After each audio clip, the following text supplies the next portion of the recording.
नमस्कार विद्यार्थी मित्रांनो, डॉक्टर सुशील स्पॉटलाईट या आपल्या यूट्यूब चॅनलवर तुमचं सर्वांचं स्वागत आहे. आजच्या न्यूज बघण्याआधी महत्त्वाचं म्हणजे डॉक्टर सुशील स्पॉटलाईटला टेलिग्रामवर फॉलो करण्यासाठी डिस्क्रिप्शनमधली लिंक तुम्ही वापरू शकता.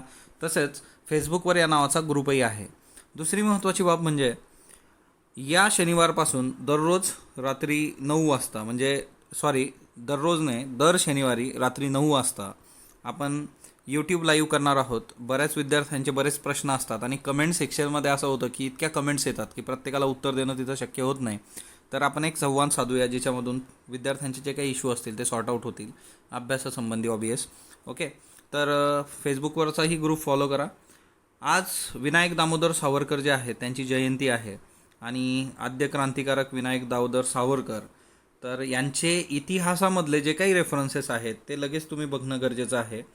याच्यावर राज्यसेवेमध्ये ऑलरेडी भरपूर प्रश्न विचारलेले आहेत. तर रिव्होल्युशनरी मुवमेंट आणि विनायक दामोदर सावरकर हे तुम्ही करणं गरजेचं आहे. तुम्हाला जर जे जे इव्हेंट्स आठवतात ते तुम्ही कमेंट बॉक्समध्ये सांगू शकता. तर हे खूप महत्त्वाचं आहे आपल्यासाठी. त्याच्यानंतर दुसरी महत्त्वाची बाब म्हणजे भारतामध्ये काल जे पेशंट्स आहेत ते 7,141 आहेत. परिस्थिती तशीच आहे, अजून खूप काही तिच्यामध्ये बदल नाही आहे, थोडंफार कमी जास्त होत असतं.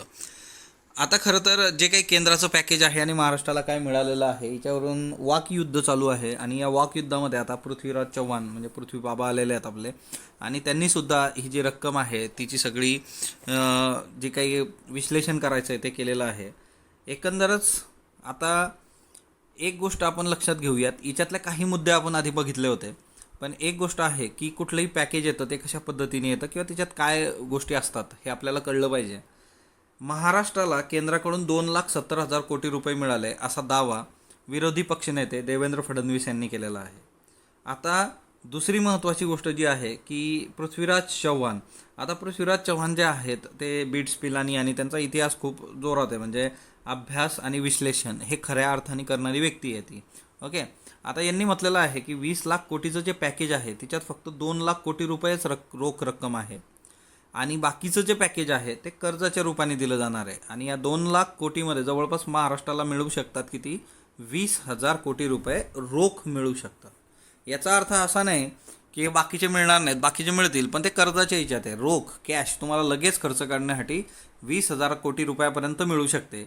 ज्या पद्धतीने विरोधी पक्षनेत्यांनी भासवलं की बाबा सगळेचे सगळे पैसेच अकाउंटला आलेले तेवढे 2,70,000 कोटी, तर असं नाही आहे. आता खरं तर या याच्यात आता हे जे आकडेवारीचं युद्ध आहे त्याच्यात आपल्याला काही करायचं नाही, पण आपल्यासाठी महत्त्वाच्या गोष्टी काय आहे की आत्मनिर्भर भारतमध्ये एक दुसरी महत्त्वाची बाब केली गेली की राज्याला GDPच्या 5% कर्ज मिळू शकतं. बरोबर, आता ही गोष्ट आपण ऑलरेडी बघितली होती. ज्या लोकांनी आत्मभारत निर्भर बघितलं नसेल तर ते सेपरेट लेक्चर टाकलं आहे, त्याच्यात सगळ्याच गोष्टी आहेत, ते बघून घ्या.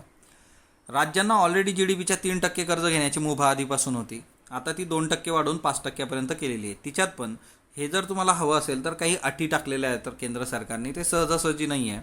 याच्यातली फक्त 0.5% म्हणजे अर्धा टक्का रक्कम जी आहे ती तुम्हाला तातडीने मिळू शकते.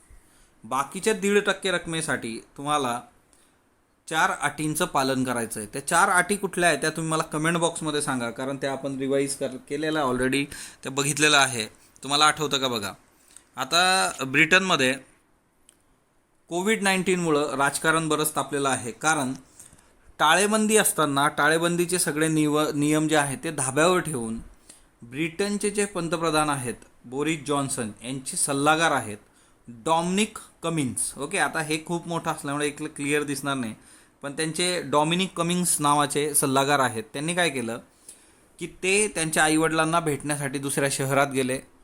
तिकडून परतत असताना त्यांच्या वाईफबरोबर ते होते. त्यांच्या वाईफला करोनाची लक्षणं होती आणि असं असतानासुद्धा ते आईवडिलांना भेटलेत. त्याच्यानंतर एका पर्यटन ठिकाणी ते थांबलेत काही काळ आणि नंतर लंडनमध्ये परत आले. म्हणजे असं पण नाही केलं की तिकडे आईवडिलांकडे गेले आणि तिकडेच राहिले, असा प्रकार त्यांनी केला नाही. आणि पत्रकारांनी सरळ आणि सामान्य लोकांनी हा प्रश्न आता जबाबदारीने विचारलेला आहे की जर टाळेबंदीमध्ये सामान्य माणसाने नियम मोडला तर त्याला गव्हर्नमेंट दंड लावते, मग तुम्ही कुठला दंड भरलेला आहे. त्यांना पत्रकार परिषदेला सामोरं जावं लागलं आणि हिच्यामध्ये पार त्यांची त्रेधा उडालेली आहे. कुठल्याही प्रश्नाला ते समाधानकारक उत्तर देऊ शकले नाही. त्यांनी एक भारी उत्तर दिलेलं आहे की ते म्हटले की माझा प्रवास लांबचा असल्यामुळे डोळ्यांची नेमकी काय क्षमता आहे, ताकद आहे की ती तेवढ्या प्रवासात चालेल नाही चालेल, त्याच्यासाठी मी त्या पर्यटन ठिकाणी गेलो होतो आणि ती डोळ्यांची क्षमता चेक करायची होती. म्हटलंय अशा पद्धतीचं उत्तर त्यांनी दिलेलं आहे आणि याच्यातून मग अजूनच इज्जत निघली. आता या सगळ्या याच्यामध्ये बोरिस जॉन्सन पंतप्रधानांना सुद्धा पत्रकार परिषद घ्यावी लागली आणि त्यांनाही उत्तरं देता आली नाहीत. याच्यातून एक गोष्ट क्लिअर आहे की जबाबदारीने प्रश्न विचारणारे पत्रकार आणि सामान्य लोक हे लोकशाहीसाठी गरजेचे असतात. लोकशाहीचे 4 स्तंभ वगैरे जे काही आहे, तर त्या 4 स्तंभांच्या बाबतीमध्ये काही गोष्टी फार बेसिक आहेत की तुमची पत्रकारिता खूप प्रॉपर पाहिजे. ती कमिटेड पत्रकारिता नको, एखाद्या व्यक्तीसाठी, एखाद्या पक्षासाठी किंवा एखाद्या विचारधारेला धरून ते काम करणारी पत्रकारिता नको. ती पत्रकारिता न्यूट्रल असली पाहिजे. तर हे फार गरजेचं आहे. तिथली जी लोकं आहेत ती अवेअर असली पाहिजे डेमोक्रेसीबद्दल. त्याच्या संबंधीची ही केस स्टडी आहे. त्याच्याकरता हे एक लक्षात ठेवा. आता रेमडेसिवीर औषध जे आहे त्याच्याने रुग्णांमध्ये वेगात सुधारणा होते आहे. तर रेमडेसिवीरवर आपण एक सेपरेट लेक्चर बघूयात, जसं आपण हायड्रोक्लोरोक्विनवर बघितलेलं आहे. आणि आर्सेनिक अल्बमवर पण येतं आहे, आपण तज्ज्ञांचंच तिच्यावर मत घेणार आहोत आपण. ओके. तर जैवविविधता संवर्धन जे काय आहे, आपण काल बघितलं होतं की जैवविविधता कायदा 2002. आता याच्यातल्या तरतुदीनुसार प्रत्येक ग्रामपंचायतीपासून नगरपालिकेपर्यंत स्थानिक स्वराज्य संस्थेनी जैवविविधता व्यवस्थापन समिती स्थापन करणं अपेक्षित असतं. ओके. आणि दुसरी एक गोष्ट आहे की त्या एरियामध्ये जे काही तिथलं जैवविविधता आहे त्याच्यासाठी नोंदवही तयार करायची असते. त्याला म्हटलं जातं पीपल्स बायोडायव्हर्सिटी रजिस्टर. एक MCQ म्हणून लक्षात ठेवा की 2 गोष्टी आहेत की तुमच्याकडं काय पाहिजे की ग्रामपंचायत ते महानगरपालिका जैवविविधता व्यवस्थापन समिती, MCQ करता लक्षात ठेवा. आणि दुसरी महत्त्वाची बाब जी आहे ती म्हणजे की पीपल्स बायोडायव्हर्सिटी रजिस्टरसुद्धा तिथं पाहिजे. ओके. या 2 गोष्टी लक्षात ठेवा. त्याच्यानंतर LG पॉलिमर्सच्या बाबतीमध्ये आता गोष्टी बदलत आहेत. म्हणजे याच्यामध्ये एक महत्त्वाचा मुद्दा जो आहे LG पॉलिमरचा तो लक्षात ठेवा की गव्हर्नमेंटनी काय केलेलं आहे, हिला क्लासिफाईड काय केलेलं आहे, वर्गीकृत कंपनी LG पॉलिमर एन्व्हायरमेंट व्हायलेटर. म्हणजे पर्यावरणाचे जे काही निकष आहेत किंवा पर्यावरणाचे जे काही कायदे आहेत त्याचं पालन न करणारी आणि त्याच्यामुळे एन्व्हायरमेंटल व्हायलेटर असं त्याला म्हटलं गेलेलं आहे. त्याचं रिझन असं आहे, या कंपनीने कुठलंही ॲप्रोप्रिएट लायसन्स जे आहे ते केंद्राकडून घेतलेलं नाही आहे, तर ते फक्त आणि फक्त स्टेट गव्हर्नमेंटच्या एन्व्हायरमेंटल बॉडीकडून घेतलेलं आहे. पण 2017मध्ये एन्व्हायरमेंट मिनिस्ट्रीनी प्रोव्हिजन केलं होतं कंपन्यांसाठी की ज्या व्हायलेटर्स असतील त्यांनी खूप प्रॉपरली लिगलाइज केल्या पाहिजेत गोष्टी, केंद्रातर्फे परमिशन घेणं आणि या सगळ्या गोष्टी. तर एक गोष्ट लक्षात ठेवा, आता ही जी LG पॉलिमर्स आहे ही एन्व्हायरमेंट व्हायलेटरच्या क्लासिफिकेशनमध्ये केंद्राने हिला टाकलेलं आहे, वर्गीकृत केलेलं आहे. तर हे एक लक्षात ठेवा. आता जे आपलं लेक्चर राहील रिव्हिजनचं 1 ते 8 एप्रिलचं, तिच्यामध्ये ह्या सगळ्या गोष्टी आपण LG पॉलिमर तिच्यामध्ये सगळ्या एकाच ठिकाणी बघूयात. आता जे काही गव्हाचं प्रोडक्शन आहे ते खूप चांगलं झालेलं आहे सगळ्या ज्या काही COVID-19 आणि त्या सगळ्या गोष्टींमध्ये सुद्धा. तर एकंदरच प्रोक्युअरमेंट जर तुम्ही बघितलं तर मध्य प्रदेशने जे टार्गेट होतं ते क्रॉस केलेलं आहे. पंजाब 93%, हरियाणा 75%, उत्तर प्रदेश 36%. तर तेही गोष्टी क्लिअर होतील. तर चांगलं आहे प्रोडक्शन आणि गोष्टी चांगल्या आहेत. विदर्भामध्ये सारीचे 50 बळी गेलेले आहेत, 50 मृत्यू झालेले आहेत सारीमुळे. Severe acute respiratory infection. सारीवर मी सेपरेट लेक्चर तयार केलेलं आहे ऑलरेडी. तर ते लेक्चर मी पोस्ट करेल आपल्या फेसबुकवरच्या ग्रुपवर, त्याच्यानंतर इकडंसुद्धा टेलिग्रामवर. तर ते तुम्ही नक्की बघा. सारीच्या रुग्णांची प्रतिकारशक्ती फार कमी असते आणि त्याच्यामुळे या रुग्णांना करोनाची बाधा होण्याची जोखीम अधिक असते. सारी आणि करोना यांची लक्षणं पण सारखीच आहेत. तुम्हाला ते सेपरेट लेक्चर जे बनलं आहे ते बघा, त्याच्यानंतर गोष्टी क्लिअर होऊन जातील. महाराष्ट्रात 10वीच्या समाजशास्त्रात यंदा सर्वच उत्तीर्ण करण्यात येणार आहे. 10वीची जी परीक्षा आहे, एकंदर जी सिच्युएशन महाराष्ट्रामध्ये आहे तिच्यामध्ये ती परीक्षा घेणं शक्य नाही आहे. आणि इतर विषयातले जे काही गुण असतील त्याची सरासरी काढून भूगोलाचे गुण विद्यार्थ्यांना दिले जाणार आहेत. तर हा याच्यातला एक महत्त्वाचा मुद्दा आहे. आता याच्यात हिंदूला एक आर्टिकलसुद्धा आलेलं आहे तमिळनाडूबद्दल की तमिळनाडू एक्झाम घेणार आहे 10ची. मग ही जी काही आपण एक्झाम घेत असतो खरंच तिची गरज आहे किंवा एक ट्रॅडिशन म्हणून त्या परीक्षा घेतल्या जातात, याचं विश्लेषण केलं गेलेलं आहे की 10वी मग ती परीक्षा झाली पाहिजे वगैरे वगैरे. आता असं पण आहे की बरेचसे विद्यार्थी मोस्ट प्रॉब्ली 10वीतून 12वी त्याच शाळेत शिकतात, तर मग 10वीची परीक्षा व्हॉलंटरी बेसिसवर करावी असं सुद्धा गव्हर्नमेंटचं सजेशन आहे कमिटीचं. मग कितीतरी कमिट्या आल्यात, कितीतरी सजेशन्स एज्युकेशनमध्ये आलेले आहेत, परंतु ते इम्प्लिमेंट होत नाही. म्हणजे सिम्पल सजेशनसुद्धा इम्प्लिमेंट केले जात नाही. अशा आशियाचं ते पर्टिक्युलर आर्टिकल आहे. पण आपली जी एकंदर एज्युकेशन सिस्टीम आहे तिच्यामध्ये काळाच्या ओघामध्ये सुधारणा होण्या गरजेच्या आहेत. तेही त्यांनी हे केलेलं आहे. पण एकंदरच भूगोलाची आता परीक्षा होणार नाही, त्यांना मार्क देण्यात आलेले आहेत.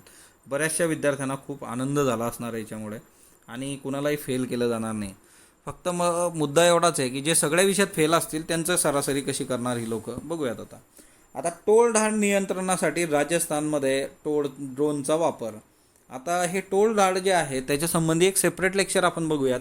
ओके, तर राजस्थानमध्ये मोठ्या प्रमाणावर निम्मे जे जिल्हे आहेत तिच्यामध्ये ते टोळधाडमध्ये प्रादुर्भाव झाला आहे आणि 11 एप्रिलपासून पाकिस्तानातून ही टोळधाड आलेली आहे. ड्रोनच्या मदतीने कीटकनाशकांची फवारणी याच्यावर करण्यात येते. आता महाराष्ट्रात सुद्धा हे आलेलं आहे.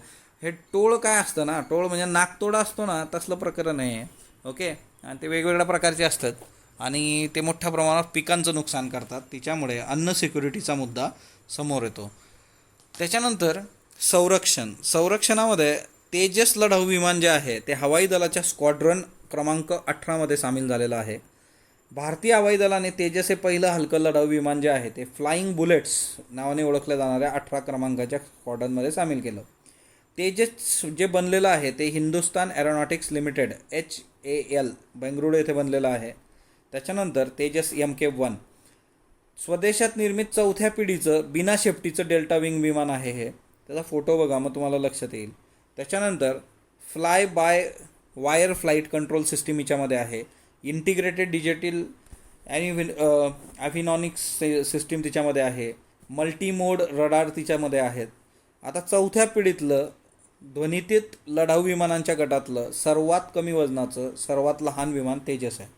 सुलूर येथल्याच 45 स्क्वॉड्रनला एक तेजस विमान आधी सोपवलं होतं. आता स्क्वॉड्रन 18कडं ते जातं आहे. स्क्वॉड्रन 18ची स्थापना जी आहे ती 1965ची आहे.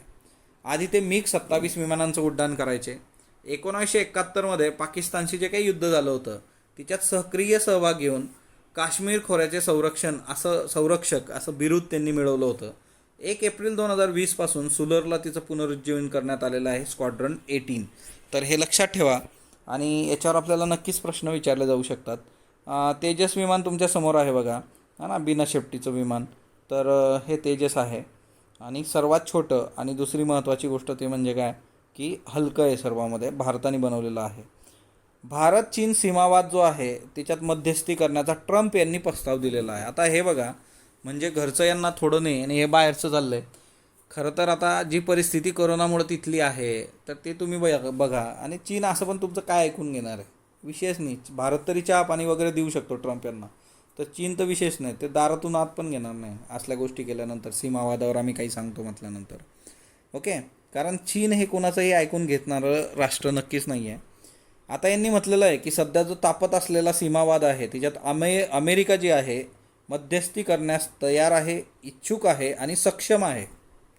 हे स्वतःच डिक्लेअर केलं यांनी आणि दोन्ही देशांनी कळवलं, त्यांनी ट्विट केलं एक. ओके, 2019मध्ये यांनी भारत पाकिस्तान मुद्द्यावर प्रस्ताव आणला होता की आम्ही मध्यस्थी करतो, पण भारताने तो फेटाळून लावला होता की हा मुद्दा द्विपक्षीय मुद्दा आहे, दॅट्स इट, घरी जावा. चीनची भूमिका काय आहे की 27 मे 2020 काल चीनने सांगितलं आहे की सीमेवरची परिस्थिती स्थिर आहे, नियंत्रित आहे आणि दोन्ही देशात संवाद सल्लामसलतीच्या मार्गाने प्रश्न सोडवण्यासाठी यंत्रणा कार्यरत आहे. ओके, युद्ध वगैरे होत नसतं बघा, काही संबंध नाही. कारण आत्ताच्या काळात युद्ध कुठलं तर ते अर्थव्यवस्थेचं युद्ध आहे, है ना. भारताची जी भूमिका आहे तर ती लद्दाख सिक्कीम भागात भारतीय जवानांच्या नेहमीच्या गस्त कार्यक्रमामध्ये चीनचं सैन्य अडथळा आणत असतं. हा भारताची नेहमीचा हा प्रॉब्लेम आहे. भारत चीन यांच्यात नियंत्रण रेषा जी आहे ती 3500 किलोमीटरची आहे, line of actual control. Okay, त्याच्यानंतर केंद्र सरकारने कोविड-19साठी चाचणी जी होती 4,500 रुपयाची ती मर्यादा हटवलेली आहे. कारण ज्या प्रायव्हेट लॅब होत्या त्या काहीही पैसे घेत होत्या, म्हणून केंद्राने तिच्यावर कॅप लावली होती की 4,500च्या वर तुम्हाला पैसे घेता येणार नाहीत. परंतु आता केंद्र सरकारने ही मर्यादा हटवली आहे आणि आता राज्य सरकार जे आहे ते खाजगी लॅबशी बोलून त्यांचं चाचणीचं शुल्क त्यांच्या लेवलला ठरवतील आणि 27 मेला ICMRद्वारे सर्व राज्य आणि केंद्रशासित प्रदेशांना ही सूचना गेलेली आहे. कुठली टेस्ट असते बरं ही? RT-PCR नावाची टेस्ट आहे, reverse transcription polymerase chain reaction test. Okay, त्याच्यानंतर जयललिता यांची जी संपत्ती आहे ती त्यांचा भाचा आणि भाची यांना मिळणार आहे, जे दीपक आणि जे दीपा. तर तमिळनाडूच्या माजी मुख्यमंत्री जयललिता यांच्या मृत्यूनंतर त्यांच्या संपत्तीचा मोठा इश्यू होता. तर मद्रास उच्च न्यायालयाने हा निर्णय दिलेला आहे. तमिळनाडू सरकार जे आहे त्यांनी त्यांचं जे निवासस्थान आहे वेद निलयम, तर ह्याचं संग्रहालयात रूपांतर करण्याच्या तयारीत होतं ते. आणि त्याची जी ते खूप चांगल्या पॉश एरियामध्ये आहे, त्याची जी किंमत होती जवळपास 100 कोटी रुपयाच्या पलीकडे ती किंमत आहे. आणि उच्च न्यायालयाने सांगितलं की एवढे पण 100 कोटी रुपये तिथं देण्यात काय पॉईंट आहे ना, त्याच्यापेक्षा नकोच. तर हे क्लिअर केलेलं आहे. तर ते त्यांना आता भाचा आणि भाचीला ते मिळणार आहे. ओके. त्याच्यानंतर आसाम पूरजन्य परिस्थिती. 27 मे 2020 ब्रह्मपुत्रा, जिया भारली, पुथिमारी म्हणजे या नद्या जोरहाट, सोनितपूर, कामपूर जिल्ह्यामध्ये संकट पातळी ओलांडून वाहत आहेत. ओके. आता खरं तर भारताची आताची जी परिस्थिती तुम्ही बघितली तर आता नॅचरल कॅलॅमिटीज वगैरे आपल्याला काही नवीन नाही आहे, परंतु कोविड-19 एकीकडे आहे. या आसाममध्ये या सगळ्या जे काही ॲम्फेन वादळ आहे तिच्यामुळे पूर आलेला आहे. तिकडून त्या पाकिस्तानमधून सगळे टोळधाड आहे तर ती आलेली आहे. राजस्थान, मध्य प्रदेश, उत्तर प्रदेश, महाराष्ट्र, गुजरात कितीतरी राज्य तिच्यामुळे अफेक्टेड आहेत. हेच कमी पडलं होतं तर त्या कोविडनंतर आफ्रिकन स्वाईन फीवरसुद्धा या आसाममध्ये आला, जिच्यामुळे 3,000च्या वर डुकरांचा जीव गेलेला आहे. म्हणजे एकंदरच ह्या आसामच्या बाबतीमध्ये करोना, आफ्रिकन स्वाईन फीवर, त्याच्यानंतर ही पूरजन्य परिस्थिती आणि भारतासाठीचे पण चॅलेंजेस. तर हे दुष्काळात 13व्या महिन्यासारखं सगळं प्रकरण आहे. पण ठीक आहे, आता त्याला काही करू शकत नाही. पण ह्या नद्या लक्षात ठेवा आसाममधल्या, जिया भारली, पुथिमारी, ब्रह्मपुत्रा. ओके. त्याच्यानंतर चारू शिंपल्यांद्वारे केरळमध्ये आशियाई हिरव्या शिंपल्यांना धोका. आता चारू मिसल्स किंवा चारू शिंपले हे इन्व्हिजिव्ह मिसल्स आहेत. ते काय करतात की तिथं शत्रू प्रजातीसारखं काम करत होते. तिथं ॲक्च्युअल जे लोकल प्रजाती आहेत त्यांना नष्ट करण्याचं काम आणि स्वतः खूप स्पीडली ते ग्रो होतं. आता हे कुठून आलं तर दक्षिण मध्य अमेरिकेतली प्रजाती बघा चारू शिंपले, आणि हे ओखी वादळामुळे केरळमध्ये दाखल झाले. हे जे वादळं असतात, सायक्लोन्स असतात, हे किती भयानक असतात तेच बघा. ते ओखी 2017ला आलं गेलं, पण 2020मध्ये आपल्याला त्याच्यामुळे प्रॉब्लेम होतो आहे की इन्व्हेजिव्ह मिसल्स ते आपल्याकडे सोडून गेलेले आहेत चारू शिंपले. आता चारू शिंपले जे आहे तर चारू शिंपल्यांमुळे शिंपल्याच्या इतर प्रजाती संकटग्रस्त बनलेल्या आहेत, ज्याच्यामध्ये एशियन ग्रीन म्युझलसुद्धा आहे. आता चारू शिंपल्यांवर गुजराण करणाऱ्या मासेमाऱ्यांवरही संकट आलेलं आहे. चारू म्युझल जे आहे त्याचा रंग हिरवा तपकिरी असतो, आकार खूप लहान असतो, संख्या झपाट्याने वाढते त्याची, आणि अष्टमुडी तलावात झपाट्याने वाढते 2018-19.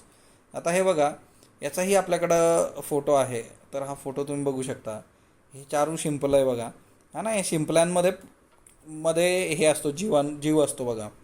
मार्केटमध्ये तुम्ही जर गेला तर हे शिंपले पण विकले जातात, फक्त चारू शिंपले आणि दुसरे शिंपले. तर चारू म्युझल्स, तर मिस्टेला स्ट्रॅगेटा असं त्याला म्हटलं होतं, आणि सायक्लोन ओखीमुळे ते भारतामध्ये दाखल झालं होतं. ओके. तर अशा पद्धतीने इन्व्हेजिव्ह स्पेसिस नावाची जी कन्सेप्ट आहे तर ती गडबड करते. हरिश्चंद्र श्रीवर्धनकर वय वर्ष 70 यांचं निधन झालेलं आहे.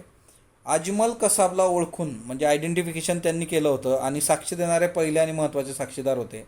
26 नोव्हेंबर 2011 रोजी कामा हॉस्पिटलजवळ 2 बुलेट त्यांना लागल्या होत्या. कसाबला एरवाडा जेल पुणे येथे 21 नोव्हेंबर 2012ला फाशी देण्यात आली होती. फ्रान्सने हायड्रोक्सी क्लोरोक्विनचा वापर बंद करणार असल्याचं स्पष्ट केलं आहे 27 तारखेला, म्हणजे काल. तर ते लक्षात ठेवा. त्याच्यानंतर कालचे प्रश्न घ्या. बलबीर सिंग दोसांझ वरिष्ठ यांच्याबद्दल बिनचूक विधान ओळखा. तर तीनही संघात ते होते, लंडन, हेलन्स्की, मेलबर्न. फक्त हे जे आहे 1952 नाही 57 पद्मश्री पुरस्कारांनी सन्मानित होणारे पहिले क्रीडापटू, तर चुकीचं आहे. The golden hat trick my hockey days हे त्यांचं आत्मचरित्र आहे. सो अ आणि क बरोबर आहे. पुरंदरदास कर्नाटकी संगीताचे जनक आहेत, बरोबर आहे. वैष्णव परंपरेशी संबंधित आहेत, दोन्ही बरोबर आहे. पुंटियस सँक्टम हे तमिळनाडूमध्ये सापडलेलं आहे, पण शोधलं केरळच्या संशोधकांनी आहे. आपण रेग्युलर सर्च इंजिनद्वारे इंटरनेटवर ज्या बाबी शोधतो त्याला काय म्हटलं जातं तर ते सरफेस वेब असतं. खालीलपैकी किती डेसिबल आवाज त्रासदायक ठरू शकतो? 80 डेसिबल. आजचे प्रश्न घ्या. जैवविविधता प्राधिकरणाची स्थापना कधी झाली? 2002, 2005, 2010, 2003. वर्षातून भारतात किती दिवस मासेमारी करण्यासाठी बंदी असते आणि यावर्षी ती किती दिवस असेल? म्हणजे रेग्युलर बंदीचे दिवस किती, आणि आता कोविड-19 सगळ्या गोष्टींचा विचार करता आता किती? 61, 47, 67, 47, 65, 45, 70, 50. प्रधानमंत्री मत्स्य संपदा योजनेबद्दल बिनचूक विधान ओळखा. मासे उत्पादन 9% वाढणार आहे. 2024-25 मासेमारांचं उत्पन्न व निर्यात दुप्पट होणार आहे. फक्त ब दोन्ही नाही. वाळवंटातल्या टोळधाडीमुळे पर्यावरण मंत्रालयानुसार खालीलपैकी कोणत्या राज्यात सर्वाधिक फटका बसला आहे? मध्य प्रदेश, महाराष्ट्र, राजस्थान, गुजरात. बेव क्यू हे दारू खरेदीसाठी आभासी टोकन निर्माण करणारं ॲप कोणत्या राज्यांनी काढलं आहे? महाराष्ट्र, तमिळनाडू, ओडिसा, केरळ. तर याची उत्तर तुम्ही कमेंट बॉक्समध्ये देणार आहात. स्पॉटलाईटला जो तुम्ही प्रतिसाद देत आहात त्याबद्दल मी आपला आभारी आहे. स्पॉटलाईटला लाईक करा, शेअर करा, सबस्क्राईब करा. धन्यवाद विद्यार्थी.